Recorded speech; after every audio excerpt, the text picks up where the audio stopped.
నమస్తే, welcome to Swaraj news. Hanamkonda జిల్లాలోని పలు చోట్ల కురిసిన అకాల వర్షంతో ధాన్యం కొనుగోలు కేంద్రాల్లోని వడ్లు తడిసిపోగా రైతులు అనేక ఇబ్బందులు ఎదుర్కొన్నారు. కమలాపూర్ మండల కేంద్రంలోని వ్యవసాయ మార్కెట్ యార్డులో అకాల వర్షంకు రైతులు పండించిన ధాన్యం తడిసి ముద్దయింది.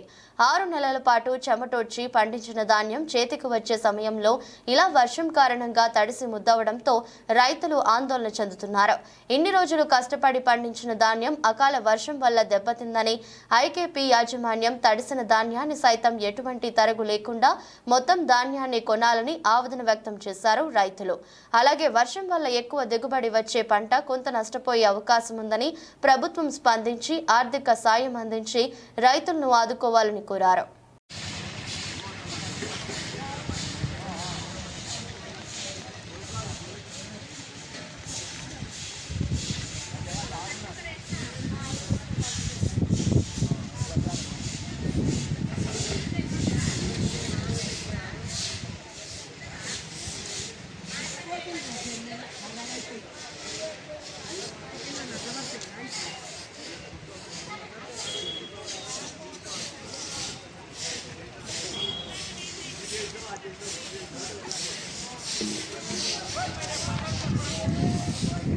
భవిష్యత్ తరాలకు నీళ్ళిద్దాం.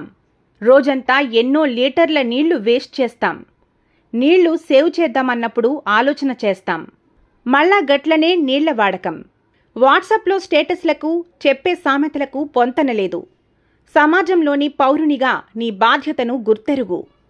నిన్న బెంగుళూరు, రేపు ఇంకో సిటీ, ఎల్లుండి మన సిటీయో మన ఊరో కావచ్చు.